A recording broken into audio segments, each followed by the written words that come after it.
May, might. What's the difference? May அப்படிங்கிறது வந்து ஒரு விஷயம் நடக்கலாம் அப்படின்னு அர்த்தம். மைட் அப்படிங்கிறது வந்து ஒரு விஷயம் நடந்தாலும் நடக்கலாம். மே அப்படிங்கிறது வந்து வாய்ப்பு அதிகமா இருக்கு. மைட் அப்படிங்கிறதுக்கு வாய்ப்பு ரொம்ப கம்மியா இருக்கு. ஃபர்ஸ்ட் எக்ஸாம்பிள் பாருங்க. இன்று மழை பெய்யலாம். It may rain today. மழை பெய்யலாம். செகண்ட் சென்ஸ் பாருங்க.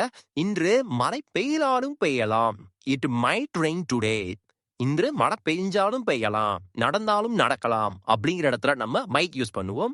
ஒரு விஷயம் நடக்கலாம் அப்படிங்கிற இடத்துல நம்ம மே யூஸ் பண்ணுவோம். ஓகேவா? ஸோ ரெண்டுத்துக்கான வித்தியாசங்கள் தெரிஞ்சிருப்பீங்கன்னு நம்புறேன். உங்களுக்கான கொஸ்டின் என்ன அப்படின்னா, அவன் இன்று வரலாம். இதுக்கு மைட் வருமா மே வருமா? இதுக்கான ஆன்சர் கமெண்ட் செக்ஷன்ல சொல்லுங்க. ஓகேவா? இந்த வீடியோ பிடிச்சுன்னா மறக்காம லைக் அண்ட் சப்ஸ்கிரைப் பண்ணிக்கோங்க.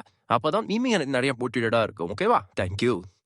முடியாதது ஒன்றுமே இல்லையே, படியாக்கலாம் தனிகளே.